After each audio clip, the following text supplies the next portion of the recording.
আজকে মিস্টার দত্তের ইচ্ছে হয়েছে ভেজিটেবিল চপ খাওয়ার। অফিস যাওয়ার আগে আমাকে বলে গেছে ভেজিটেবিল চপ বানিয়ে রাখবে, গরম গরম এসে খাবো। তাই আমি রান্নাঘরে চলে এসেছি। সকালবেলা পুরটা বানিয়ে রাখবো।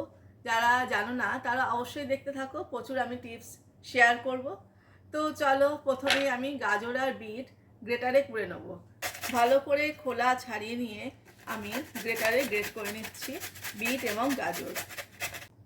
বিট গ্রেট করা হয়ে গেছে, এবার আমি গাজরটাকেও গ্রেট করে নিচ্ছি। বিট আর গাজর গ্রেট করা হয়ে গেছে, আর আমি এখানে দুটো ছোট সাইজের আলু সেদ্ধ করে খোলা ছাড়িয়ে রেখে দিয়েছি। চলো এবার তাহলে পুরটা বানিয়ে নিই। পুর বানানোর জন্য আমি একটা মশলা বানিয়ে রেখেছি, যেটা হলো জিরে, ধনে, শুকনো লঙ্কা, মৌরি এবং গোটা গরম মশলা শুকনো কড়ায় নেড়ে এবং সেটাকে মিক্সিতে আমি গুঁড়ো করে রেখেছি। এই মশলাটা লাগবে, আর আদা আর কাঁচা লঙ্কা বেটে রেখেছি। তাহলে চলো পুরটা আমি শুরু করছি বানানো। গ্যাসের ফ্লেমটা অন করে দিয়েছি। এবার আমি ওই 2 পলার মতন সর্ষের তেল দিয়ে দেবো। এর মধ্যে আমি তেলটা গরম হলে একটু 5 ফোড়ন ফোড়নে দিয়ে দেবো। এর মধ্যে আমি যে আদা আর কাঁচা লঙ্কাটা বেটে রেখেছিলাম সেটাও দিয়ে দিচ্ছি।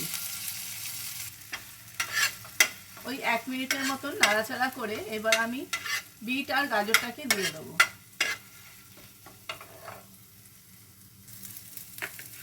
ব্যাস 1 মিনিট হয়ে গেছে, আদার কাঁচা গন্ধটা চলে গেছে। এরপর আমি এই কোরানো বিট আর গাজরটাকে দিয়ে দিচ্ছি, দিয়ে ভালো করে নাড়বো। কি সুন্দর লাগছে না কালারটা দেখতে? আমার তো ভীষণ ভালো লাগছে কালার কম্বিনেশনটা। এর মধ্যে আমি একটু হলুদ গুঁড়ো দিয়ে দিচ্ছি, স্বাদ অনুযায়ী নুনটাও দিয়ে দিচ্ছি। ভেজিটেবিল চপ একটু মিষ্টি মিষ্টি হয়, তার জন্য আমি পরিমাণ মতন চিনিও দিয়ে দিলাম।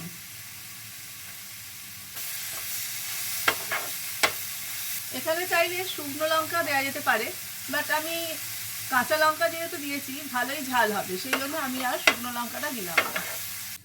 ব্যাস 2-3 মিনিট নাড়াচাড়া করার পর এখন গাজর আর বিটটা পুরো রান্না হয়ে গেছে। এর মধ্যে আমি ওই যে ভাজা মশলাটা করে রেখেছিলাম ওটা পরিমাণ মতন ছড়িয়ে দিচ্ছি, আর নেড়ে চেড়ে ভালো করে মিশিয়ে নেবো। আমি কিন্তু এখন গ্যাসের ফ্লেমটাকে অফ করে দিয়েছি। মশলাটাকে ভালো করে মিশিয়ে নেওয়া হলো। এবার আমি এটা ঠান্ডা হওয়ার জন্য কিছুক্ষণ রেখে দেবো। আচ্ছা বলো তো, তোমাদের কার কার ভেজিটেবিল চপ খেতে ভালো লাগে? আমাকে কিন্তু কমেন্টে অবশ্যই জানিও। পুরটা এখন ঠান্ডা হয়ে গেছে। এবারে এর মধ্যে আমি আলু সেদ্ধটাকে ম্যাশ করে মিশিয়ে দেবো, আর এর মধ্যে একটু আমি ধনেপাতা কুচিয়ে রেখেছিলাম সেগুলোকেও দিয়ে দেবো, দিয়ে ভালো করে মিশিয়ে নিচ্ছি। আমি এখানে বাইন্ডিং এর জন্য অল্প একটু ময়দা অ্যাড করছি। এবার সুন্দর করে মেখে নিচ্ছি। এর মধ্যে বেশ কিছু আমি বাদামও অ্যাড করে দিলাম। ব্যাস মাখা কমপ্লিট। এবার যার যেরকম ইচ্ছা এরকম চপের আকারে শেপ দিয়ে দিতে পারে। আমি এরকম গোল গোল চ্যাপটা চ্যাপটা শেপ দিচ্ছি, তোমরা চাইলে সরু লম্বা করেও শেপ দিতে পারো। পুরগুলোকে তৈরি করার সময় এরকম একটু ময়দার মধ্যে মাখিয়ে শেপ দিয়ে রেখে দিতে হবে। কারণ হলো বাইন্ডিংটা আরো মজবুত হবে, যাতে তুমি যখন ভাজতে যাবে ভেঙে যাবে না। এবারে একটা করে আমি ডো ময়দার ভেতর ডুবিয়ে ব্রেড ক্রাম্বসে মাখিয়ে রাখবো।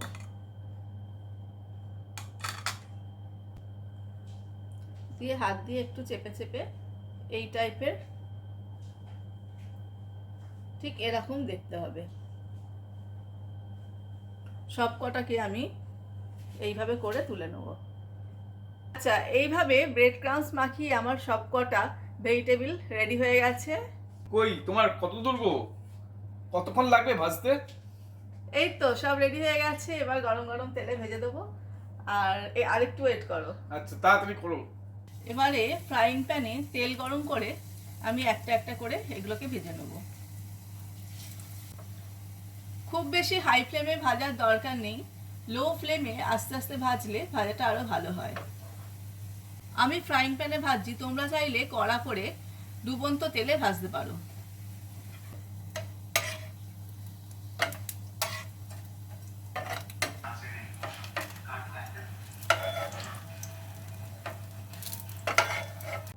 আমার ভেজিটেবল চপ একদম রেডি হয়ে গেছে, আর আমি স্যালাডের সাথে আর টমেটো সস দিয়ে সার্ভ করেছি। কেমন লাগছে গো খেতে? আর একজন তো দারুণ অলরেডি হয়েছে। খাওয়া শুরু করে দিয়েছে। আমি আর নিজেকে ধরে রাখতে পারলাম না, দারুণ মুচমুচে হয়েছে বাইরের কোটিংটা, আর ভেতরের পুরটাও অত্যন্ত সুস্বাদু হয়েছে। Thank you, thank you.